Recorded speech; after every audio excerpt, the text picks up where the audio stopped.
بات کرتے ہیں نواز شریف اور بلاول بھٹو کے درمیان ہونے والی اہم ملاقات کی۔ ناظرین، دونوں رہنماؤں میں آئینی ترامیم اور مولانا فضل الرحمان کی تجاویز پر اتفاق رائے ہوا۔ نواز شریف نے کہا ایسا نظام عدل بنانا ہے جس میں کسی فرد کی بالادستی کے بجائے عوام کی رائے اور اداروں کا احترام ہو۔ بلاول بھٹو بولے میثاق جمہوریت کی شکل میں ملک کے آگے بڑھانے کا تاریخی قدم اٹھایا گیا ہے۔ آپ کو بتائیں کہ مولانا فضل الرحمان کے حوالے سے اتفاق رائے پیدا کرنے کی کوشش کے حوالے سے نواز شریف اور بلاول بھٹو کے درمیان یہ اہم ملاقات ہوئی ہے۔ دونوں رہنماؤں کا مہنگائی کی شرح 32 سے 6.9% پر ہونے پر اطمینان کا اظہار کیا گیا۔ نواز بلاول ملاقات مولانا کی تجاویز، آئینی ترامیم پر اتفاق، ایسا نظام عدل بنانا ہے جس میں عوام کی رائے کا احترام ہو، نواز شریف نے کہا، جبکہ ایسا نظام عدل بنانے کے لیے کوشش بھی کر رہے ہیں۔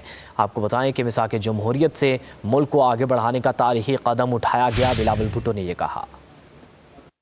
نواز شریف سے بلاول بھٹو کی اہم ملاقات، آئینی ترامیم سمیت اہم امور پر گفتگو، مہنگائی کی شرح میں کمی پر اطمینان کا اظہار۔ نواز شریف نے بلاول بھٹو سے گفتگو میں کہا ایسا نظام عدل بنانا ہے جس میں کسی فرد کی بالادستی کی بجائے عوام کی رائے اور اداروں کا احترام ہو۔ کسی ایک شخص کو وہ قوت اور اختیار حاصل نہیں ہونا چاہیے جو اچھے بھلے جمہوری نظام کو جب چاہے پٹری سے اتار دے۔ ایسا نہیں ہونا چاہیے کہ فرد واحد ملک و قوم کو سیاہ اندھیروں کے سپرد کر دے۔ سب جمہوری قوتوں کو مل کر پارلیمنٹ کے ذریعے عدل کا نظام وضع کرنا چاہیے۔ نواز شریف کا کہنا تھا میثاق جمہوریت سے ملک میں جمہوریت کو استحکام ملا، پارلیمنٹ نے اپنی مدت پوری کرنا شروع کی۔ سیاسی رواداری، اخلاق، آئین و قانون اور پارلیمان کی بالادستی کے لیے ہم ایک ہیں۔ چیئرمین پیپلز پارٹی بلاول بھٹو نے کہا میثاق جمہوریت کی شکل میں ملک کو آگے بڑھانے کا تاریخی قدم اٹھایا گیا، اس سفر کو آگے بڑھانے کی ضرورت ہے۔ ملاقات میں دونوں رہنماؤں نے مہنگائی کی شرح 32 سے 6.9% ہونے، پالیسی ریٹ میں کمی اور معاشی بہتری پر اطمینان کا اظہار کیا۔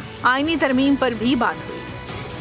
نواز شریف سے بلاول بھٹو کی اہم ملاقات، آئینی ترامیم سمیت اہم امور پر گفتگو، مہنگائی کی شرح میں کمی پر اطمینان کا اظہار۔ نواز شریف نے بلاول بھٹو سے گفتگو میں کہا ایسا نظام عدل بنانا ہے جس میں کسی فرد کی بالادستی کی بجائے عوام کی رائے اور اداروں کا احترام ہو۔ کسی ایک شخص کو وہ قوت اور اختیار حاصل نہیں ہونا چاہیے جو اچھے بھلے جمہوری نظام کو جب چاہے پٹری سے اتار دے۔ ایسا نہیں ہونا چاہیے کہ فرد واحد ملک و قوم کو سیاہ اندھیروں کے سپرد کر دے۔ سب جمہوری قوتوں کو مل کر پارلیمنٹ کے ذریعے عدل کا نظام وضع کرنا چاہیے۔ نواز شریف کا کہنا تھا میثاق جمہوریت سے ملک میں جمہوریت کو استحکام ملا، پارلیمنٹ نے اپنی مدت پوری کرنا شروع کی۔ سیاسی رواداری، اخلاق، آئین و قانون اور پارلیمان کی بالادستی کے لیے ہم ایک ہیں۔ چیئرمین پیپلز پارٹی بلاول بھٹو نے کہا میثاق جمہوریت کی شکل میں ملک کو آگے بڑھانے کا تاریخی قدم اٹھایا گیا، اس سفر کو آگے بڑھانے کی ضرورت ہے۔ ملاقات میں دونوں رہنماؤں نے مہنگائی کی شرح 32 سے 6.9% ہونے، پالیسی ریٹ میں کمی اور معاشی بہتری پر اطمینان کا اظہار کیا۔